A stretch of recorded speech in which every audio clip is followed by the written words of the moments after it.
Shalom teman-teman semuanya. Shalom. Ya, senang sekali ya kita boleh berada di tempat ini sama teman-teman PSKT dan juga teman-teman yang ada di rumah dimanapun kalian berada, kapanpun itu kita boleh bersama-sama merayakan ya PSKT Christmas Celebration. Dan saya mau ajak teman-teman semuanya dimanapun dan kapanpun itu kita mau datang pada Tuhan, kita mau menyembah Tuhan, dan kita mau persiapkan segenap hati, jiwa, roh kita. Apapun keadaan kita mau memberikan waktu yang terbaik saat ini. Dan kita mau memuji, memuliakan nama Tuhan.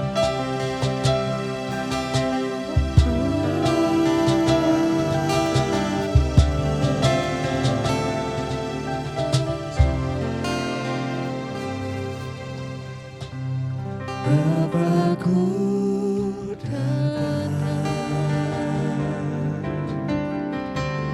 menyembahmu di sini.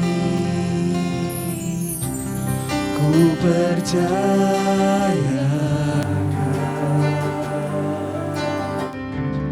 ada bagiku. Tak usah ku takut, sebab Kau sertaku. Tak usah ku bimbang, Kau di dalamku. Tak usah ku cemas, Kau penghiburku. Saat ku lemah, Kau kuatku. Ku nyanyi haleluya,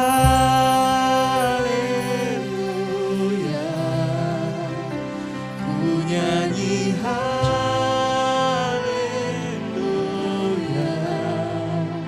Sungguh Kau hebat, ajaib perkasa perbuatanmu.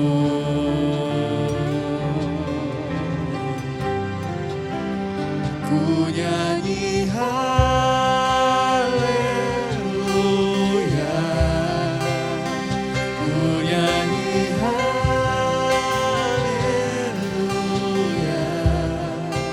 Sungguh Kau hebat, ajaib perkasa perbuatanmu.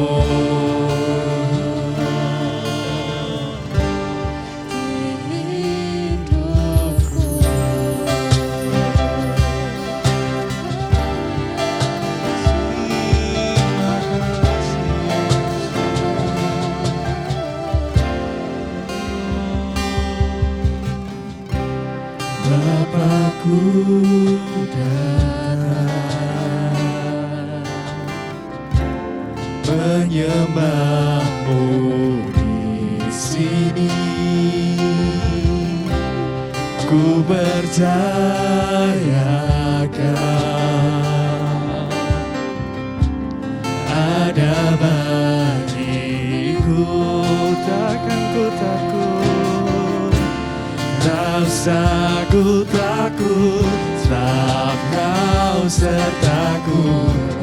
Tak usah ku bimbang, Kau di dalamku.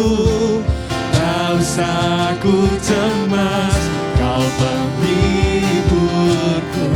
Saat ku lelah, Kau kuatku. Ku nyanyi haleluya,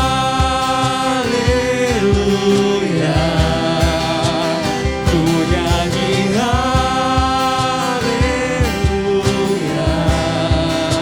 Sungguh Kau hebat, ajaib perkasa perbuatanmu.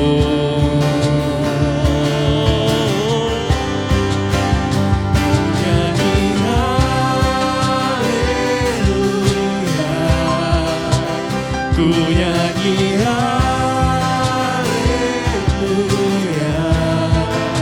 sungguh Kau hebat, ajaib perkasa perbuatanmu.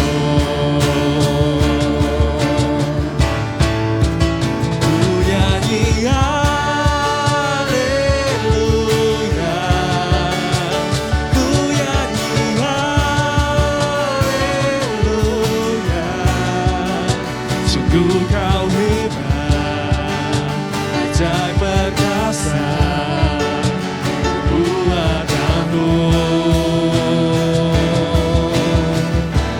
di hidupku.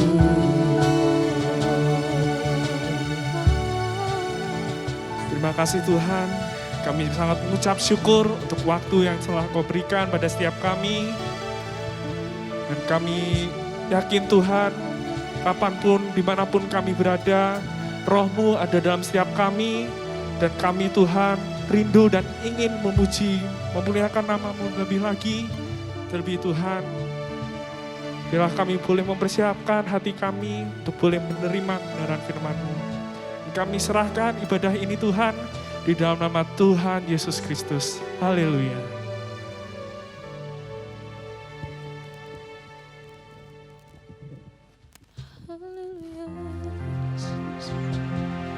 Dia Raja di atas segala Raja. Dia Tuhan di atas segala Tuhan. Dia yang layak kita sembah. Dia yang layak kita puji.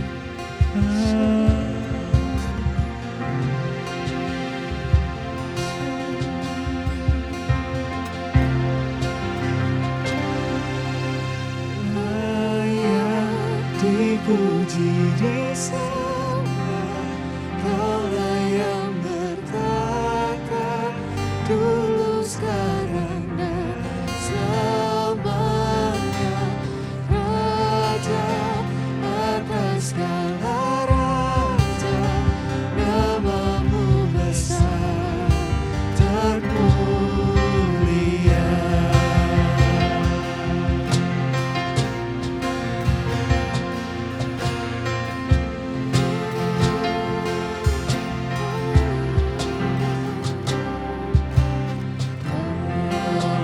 Semesta melukiskan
bersorak-sorai buat Tuhan kita. Kita akan naikkan puji-pujian buat Tuhan kita karena Dia penyelamat kita.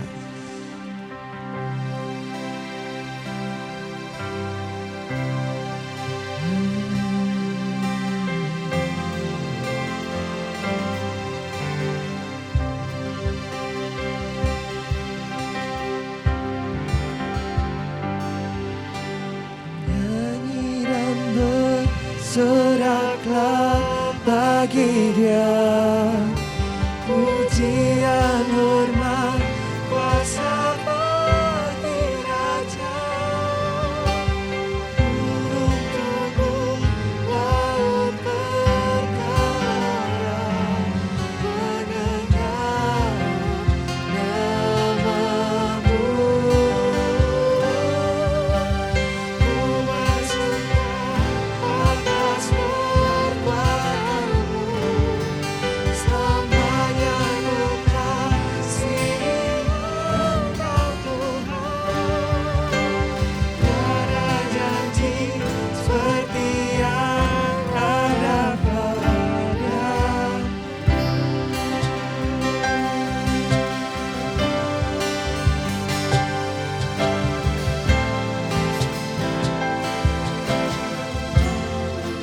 Yesusku, Yesusku, penyelamatku, tiada yang seperti Engkau. Setiap hari ku memuji keajaiban kasih-Mu, penghibur, pelindung,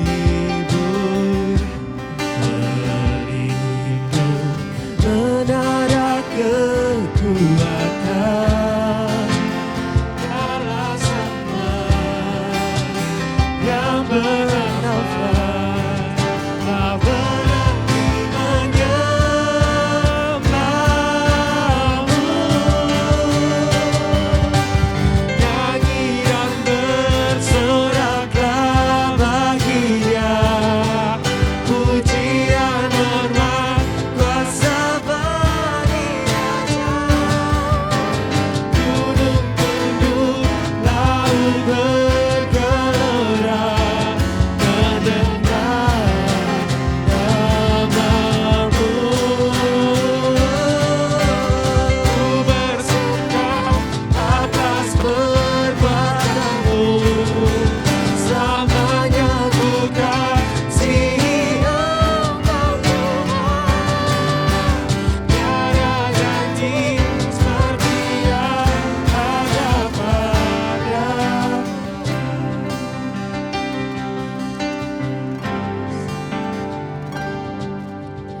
Nyanyi dan bersoraklah bagi Dia, pujian hormat kuasa bagi Raja. Burung tubuh laut bergelora mendengar namamu. Ku bersuka atas perbuatanmu, selamanya ku kasihi Engkau Tuhan. Tiada janji seperti yang ada pada. Tiada janji seperti yang ada pada. Tiada janji seperti yang ada pada.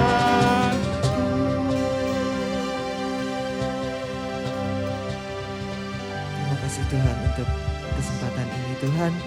Terima kasih Tuhan kalau Engkau telah izinkan kami untuk bersama-sama memuliakan nama-Mu Tuhan. Biarlah Tuhan puji-pujian ini menjadi korban yang harum di hadapan-Mu Tuhan. Biarlah puji-pujian ini manis Engkau dengar Tuhan. Terima kasih Tuhan kalau sebentar kami akan mendengarkan firman-Mu Tuhan. Kiranya Tuhan Engkau taburkan firman-Mu itu di dalam tanah hati kami yang baik Tuhan, sehingga bisa bertumbuh dan berbuah dan dapat dinikmati oleh banyak orang Tuhan. Terima kasih Tuhan, kami telah berdoa dan mengucap syukur Tuhan. Haleluya, amin. Shalom, sahabat muda semua, teman-teman.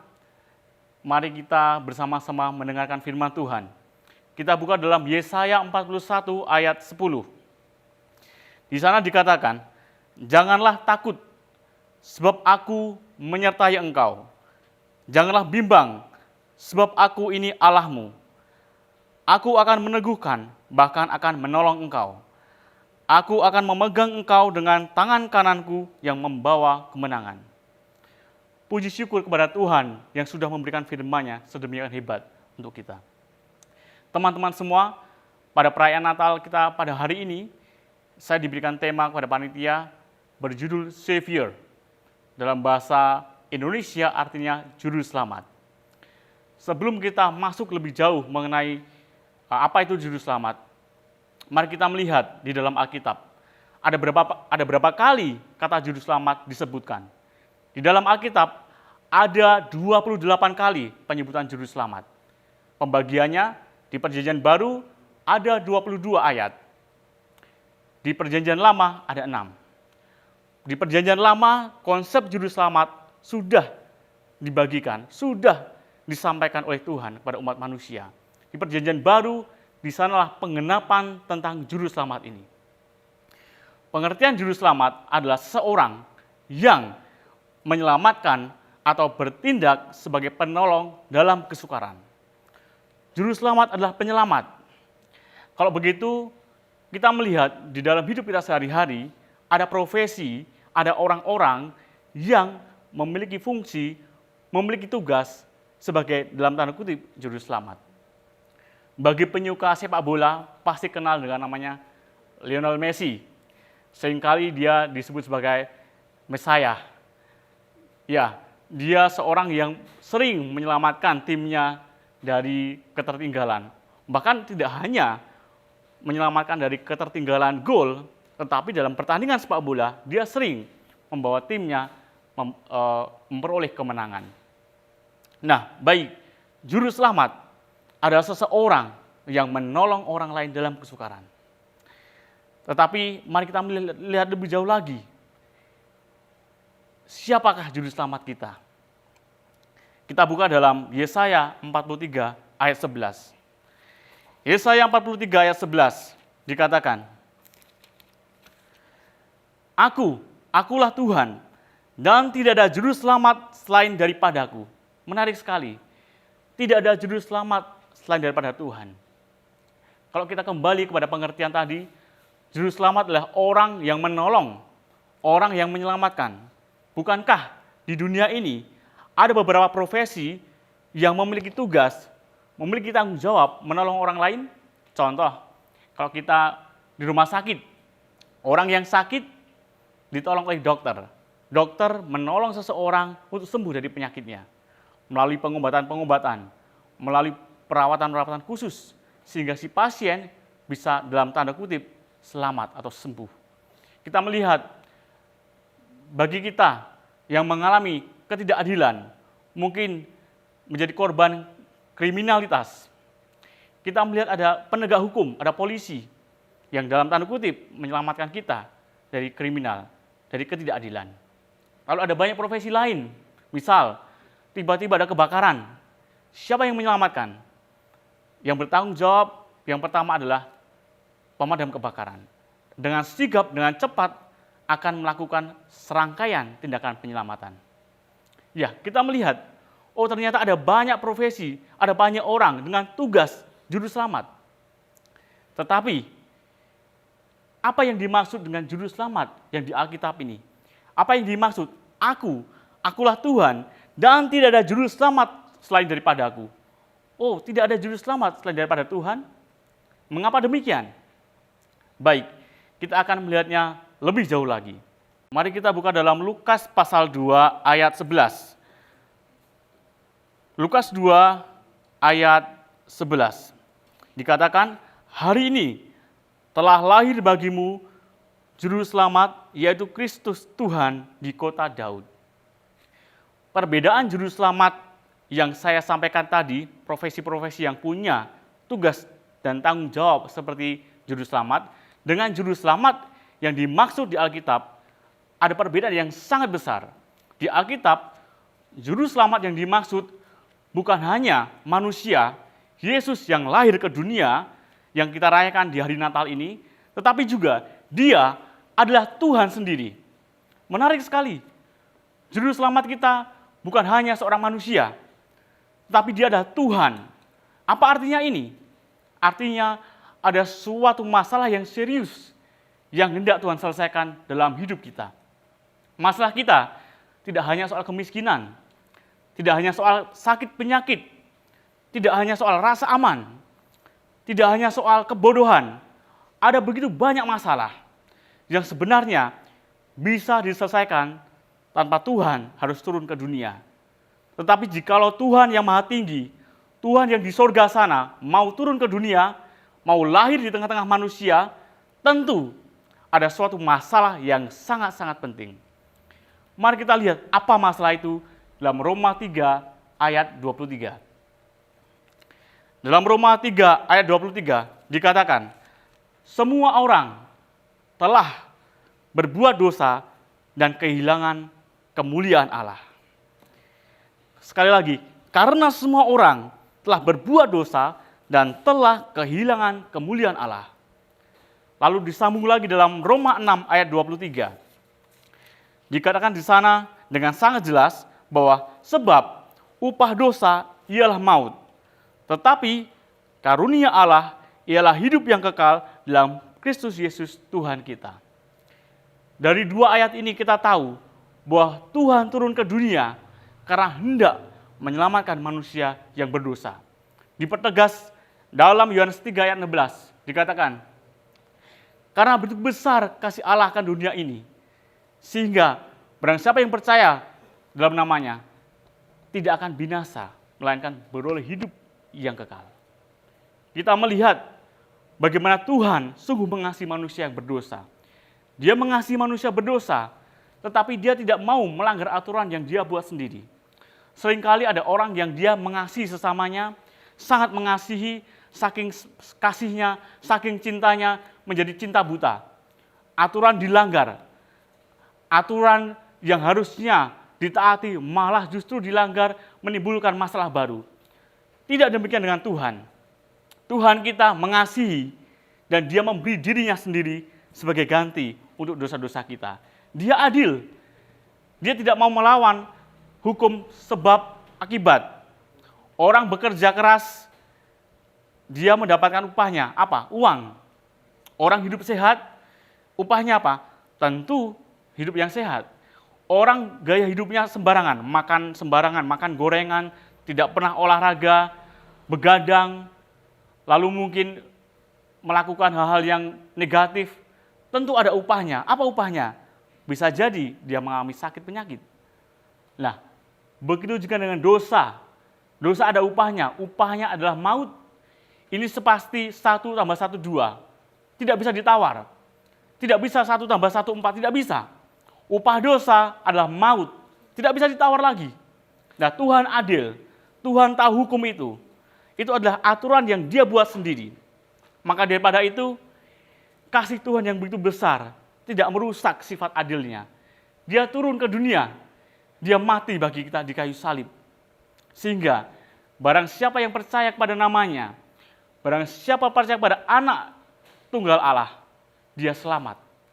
Dia tidak binasa, melainkan beroleh hidup yang kekal. Sungguh suatu solusi yang sangat indah. Sungguh suatu tindakan yang sangat-sangat luar biasa dari juru selamat kita. Oleh karena itu, sungguh wajar bahwa dikatakan, akulah Tuhan, tidak ada juru selamat yang lain. Dan juru selamat yang dimaksud adalah Yesus yang telah lahir di palungan. Seberapa sering kita menganggap bahwa kelahiran Tuhan Yesus adalah hal yang biasa. Seringkali kita melihat bahwa orang-orang gagal memaknai Natal. Natal hanya dianggap sebagai sesuatu untuk bersenang-senang. Perayaan belaka. Tidak. Natal adalah penggenapan janji Sang Juru Selamat yang lahir. Sang Juru Selamat yang lahir sepaket dengan kematiannya. Dia lahir untuk mati.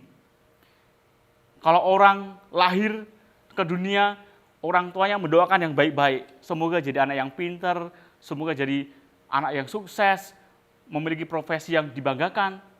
Tetapi Tuhan Yesus datang untuk apa? Untuk mati. Bukan untuk dirinya, bukan untuk hidup untuk kesenangan pribadi. Dia hidup untuk kita, mati untuk kita. Itulah juru selamat dunia. Juru selamat yang sejati, juru selamat yang datang dari surga. Sungguh kita bersyukur bahwa kita umat yang dikasihi Allah. Juru selamat itu datang sebagai manusia. Dia tahu penderitaan kita. Dia tahu sakit kita. Dia tahu apa yang menjadi pergumulan kita. Dia tahu kesepian kita. Dia tahu penolakan-penolakan yang kita alami. Dia tahu betapa susahnya berdamai dengan diri sendiri, berdamai dengan orang tua, berdamai dengan masa lalu. Sesuatu yang tidak mudah. Maka janji Tuhan dalam Yesaya 41 yang kita baca tadi, dikatakan di sana dengan sangat jelas. Yesaya 41 ayat yang ke-10 tadi, kita baca kembali untuk supaya kita terus mengingat kepada kebaikan Tuhan. Yesaya 41 ayat 10 tadi dikatakan, janganlah takut, sebab aku menyertai engkau. Janganlah bimbang, sebab aku ini Allahmu. Aku akan meneguhkan, bahkan akan menolong engkau. Aku akan memegang engkau dengan tangan kananku yang membawa kemenangan. Tangan yang berlubang paku membawa kemenangan. Kemenangan atas dosa. Teman-teman semuanya, dampak dari dosa itu sangat luar biasa. Bukan hanya soal kita nanti masuk neraka, tidak. Itu juga masalah yang besar, bahkan itu bisa dikatakan masalah paling besar. Tetapi masalahnya, kita masih hidup di dunia, kita belum pernah masuk neraka, kita belum tahu apa itu surga, apa itu neraka, belum tahu, belum pernah ke sana. Yang kita hadapi adalah realita. Tapi satu hal, manusia diciptakan untuk apa? Untuk bersekutu dengan Tuhan. Ingat Adam dan Hawa, mereka disediakan Taman Eden. Mereka disediakan pemeliharaan yang sangat-sangat sempurna. Manusia diciptakan untuk berhubungan langsung dengan Tuhan, muka dengan muka, bertatap muka, berbicara, menikmati persekutuan yang indah. Tetapi oleh dosa, terpisah. Manusia harus keluar, harus berjuang dalam mencari makan, harus berjuang untuk memenuhi kebutuhan hidupnya. Keterpisahan dengan Tuhan membuat manusia tidak lagi mengenal Tuhan dengan benar. Kalau tidak mengenal Tuhan dengan benar, maka ada akibat selanjutnya, yaitu tidak mengenal kehendak Tuhan. Tidak mengenal kehendak Tuhan, maka hidupnya di dunia ini penuh dengan banyak pertanyaan, penuh dengan kebimbangan, penuh dengan keraguan-raguan, bahkan putus asa. Karena apa? Dia sudah terpisah dengan Sang Pencipta. Inilah yang kita hadapi secara nyata sekarang ini. Belum lagi ngomong yang tadi soal surga neraka. Pasti jauh lebih hebat lagi masalahnya. Pasti jauh lebih mengerikan. Neraka berbicara soal kesakitan, penderitaan yang selama-lamanya. Selama-lamanya itu tidak bisa dibayangkan. Kalau menunggu 1 tahun, 2 tahun, 3 tahun, kita bisa, oh ya lama. Tetapi kalau selama-lamanya, itu tidak hanya 1 tahun, 2 tahun, tidak hanya 10 tahun, tidak hanya 100 tahun, tidak hanya 1 triliun tahun, selama-lamanya terpisah dengan Tuhan di neraka. Sungguh suatu akibat yang sangat mengerikan dari dosa. Nah, kita kembali lagi kepada kita yang masih hidup di dunia ini, yang terpisah dengan Tuhan oleh karena dosa. Betapa kita butuh juru selamat. Kita perlu ada hubungan yang baik, ada hubungan yang kembali normal dengan Tuhan. Maka janji juru selamat tadi dikatakan Tuhan akan menyertai kita. Tuhan akan membimbing kita. Tuhan akan meneguhkan kita. Dia akan memegang kita dengan tangan kanannya. Jadi teman-teman, juru selamat kita itu juru selamat yang sungguh-sungguh mengerti kondisi kita. Dia tahu masalah terbesar kita. Dia tahu bahwa seorang yang hidup tanpa Tuhan, seorang yang hidup tanpa mengerti makna kehidupan itu sendiri, akan menjalani hidup yang sia-sia. Tuhan tidak mau setelah kita jatuh dalam dosa, kita dibiarkan hidup dalam kesia-siaan. Bayangkan, kalau orang hidup sampai 80 tahun misalnya, 80 tahun tanpa hubungan dengan Tuhan, tanpa mengenal Tuhan, itu suatu kesia-siaan yang sangat lama. Belum lagi berakhir dalam kondisi terancam hukuman maut. Suatu kehidupan yang sangat-sangat cilaka, kalau orang bilang. Untuk apa hidup kalau ternyata sia-sia? Tapi syukur kepada Tuhan yang menyelamatkan kita dari hukuman kekal. Kita buka dalam Roma 8. Roma 8 ayat 1 menjadi suatu penegas tentang apa yang dilakukan juru selamat. Dikatakan dalam Roma 8 ayat 1, demikianlah sekarang tidak ada penghukuman bagi mereka yang ada di dalam Kristus Yesus juru selamat. Jadi bagi kita yang percaya kepada Tuhan Yesus, diampuni dosanya, diselesaikan dosa-dosanya, punya hubungan yang normal kembali dengan Tuhan. Kalau kita sedang susah, kalau kita sedang ragu, kalau kita sedang bimbang, karena dosa kita sudah diampuni, maka kita punya hak datang kepada Bapa, datang kepada Tuhan untuk minta pertolongan. Sehingga hidup kita di dunia tertata kembali. Kita mengenal yang Maha Kudus, yang Maha Kuasa. Kita tahu apa yang harus kita lakukan. Mungkin teman-teman ada yang merasa bingung, bimbang dengan hidupnya. Sebagai anak muda, ada banyak faktor yang membuat kalian ragu. Bagaimana masa depan saya? Nanti mau jadi apa? Saya sekarang rasa-rasanya ini kok orang menjadi orang yang kurang berilmu ya. Orang bilang saya bodoh. Waduh, bagaimana masa depan saya? Orang bilang apa yang sudah saya pilih ini salah. Harusnya pilih itu. Bukan yang ini, tapi yang itu. Wah, bingung. Bagaimana? Keraguan-raguan timbul dalam hati kita sebagai orang yang mungkin memiliki hubungan yang rusak dengan Tuhan. Tetapi dengan darah Yesus, hubungan kita dipulihkan. Tangan yang berlubang paku membimbing kita hidup dalam kebenaran. Sehingga kita beroleh makna sejati menjadi seorang yang tidak sia-sia hidupnya. Nah, kenapa kita butuh juru selamat? Selain daripada memulihkan hubungan yang rusak dengan Tuhan, alasan berikutnya adalah juru selamat tidak berhenti hanya menyelamatkan kita dari hukuman maut, tetapi juru selamat mengembalikan apa yang telah rusak, apa yang telah hilang. Dalam Roma 3 ayat 23, di sana dikatakan telah kehilangan kemuliaan Allah. Manusia telah berdosa dan kehilangan kemuliaan Allah. Kemuliaan Allah itu apa? Citra diri Allah, gambar diri Allah. Gambar diri Allah sudah rusak, sudah hancur oleh dosa. Dan ketika kita percaya pada Tuhan Yesus, maka yang terjadi hidup kita diperbaharui. Kita punya kesempatan untuk menjadi seperti yang Tuhan mau. Dalam 2 Korintus 5 ayat 17, di sana sangat jelas sekali. 2 Korintus 5 ayat 17. Jadi siapa yang ada di dalam Kristus, ia adalah ciptaan baru. Yang lama sudah berlalu, sesungguhnya yang baru sudah datang. Juru selamat membuat kita menjadi ciptaan baru. Orang yang dulunya berdosa, terpisah dengan Tuhan, menjadi ciptaan baru. Bukan lagi rusak diperbaiki, tidak. Ciptaan baru. Kondisi yang baru. Memulai lembaran baru. Suatu hal yang sangat-sangat indah. Tuhan akan membawa kita pada citra diri ilahi yang baru. Kalau dulu, karena dosa, kita yang harusnya memiliki citra ilahi, contoh, Tuhan adalah Maha Kasih. Kita manusia memiliki rasa kasih, tetapi oleh dosa, kasih itu rusak. Kasih yang diberikan kepada manusia cenderung egois. Engkau mencintai orang lain, kalau orang lain tidak cinta balik sama kamu, kamu sakit hati. Ya enggak? Egois. Kalau cinta harus sama-sama cinta. Enggak mau, saya kok cinta, dia enggak cinta. Egois. Cinta kasih manusia rusak oleh dosa. Lalu apa lagi?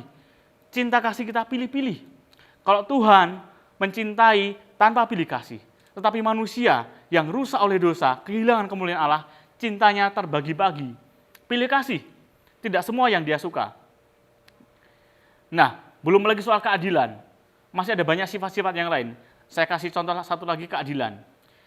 Keadilan rusak. Manusia yang harusnya berbuat adil sebagaimana Tuhan Maha Adil, ternyata tidak lagi adil. Tetapi justru pilih kasih.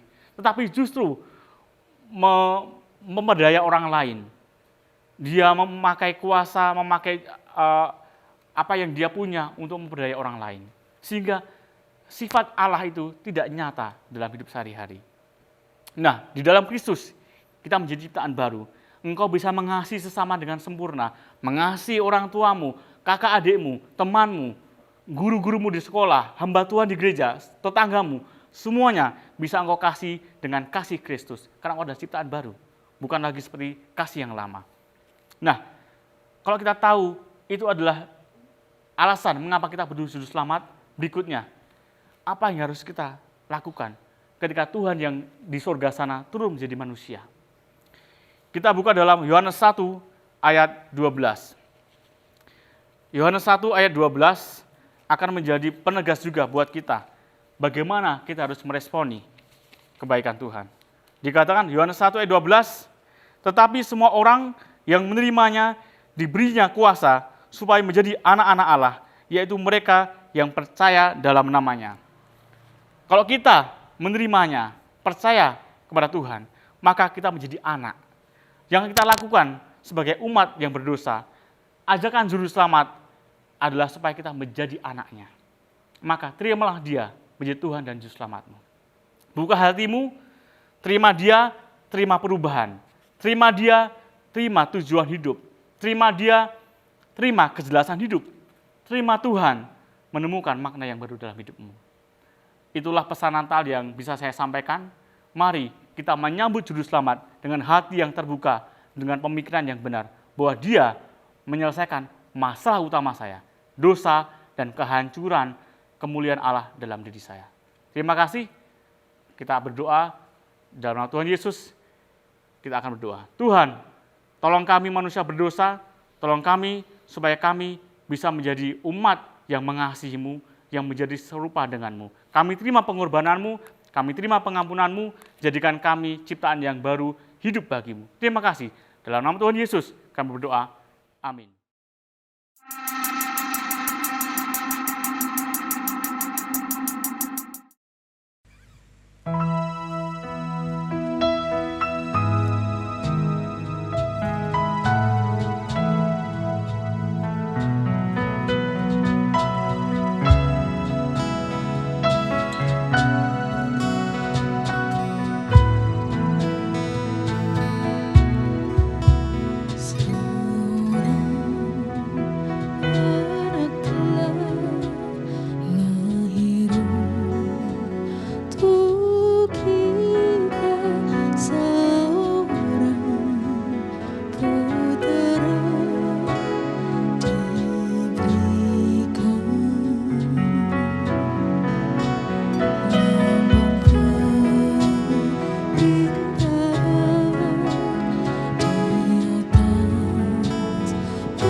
Barang siapa yang percaya padanya, pasti diselamatkan.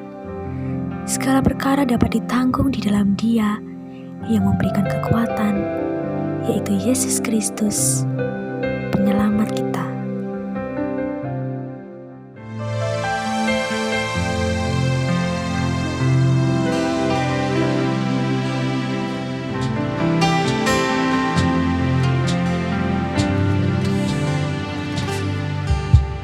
Hanya Kau tempatku berlindung, hanya Engkau laguku dan kekuatanku. Izinkanlah ku datang menyembah, membawa syukurku.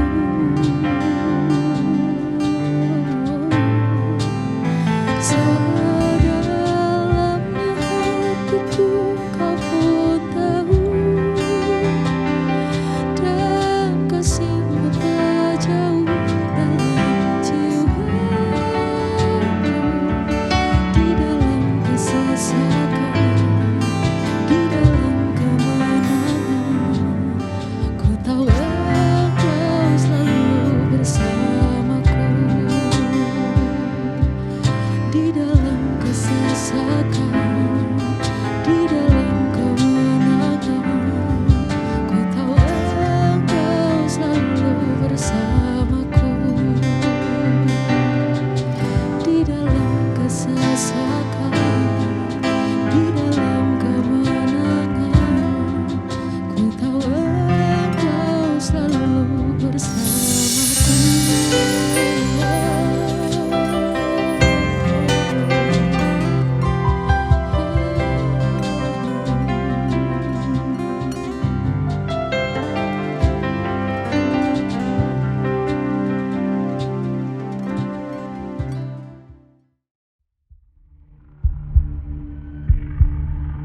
Pandemi COVID melanda seluruh dunia. Semua terasa hilang. Tetapi barang siapa percaya padanya, pasti diselamatkan dan diberkati di waktu yang tepat.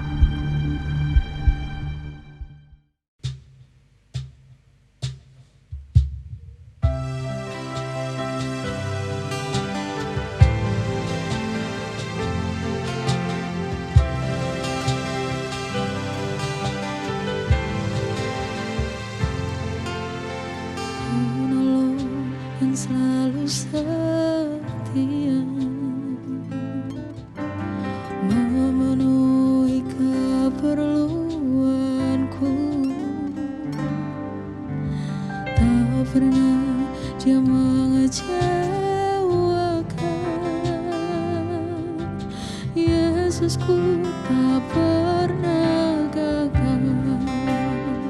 Segala perkara dapat ku tanggung di dalam Dia yang memberi kekuatan.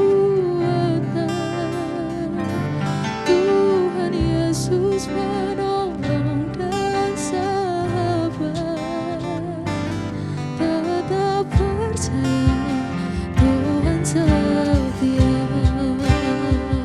Aku punya Tuhan yang besar, yang telah berjanji dan sanggup menggenapi. Aku bersepakat percaya kuasa-Nya. Ku terima sekarang kemenangan darimu. Dengan ku bersepakat percaya kuasa-Nya, ku terima sekarang kemenangan darimu. Dengan ku bersepakat percaya kuasa-Nya, ku terima sekarang kemenangan darimu.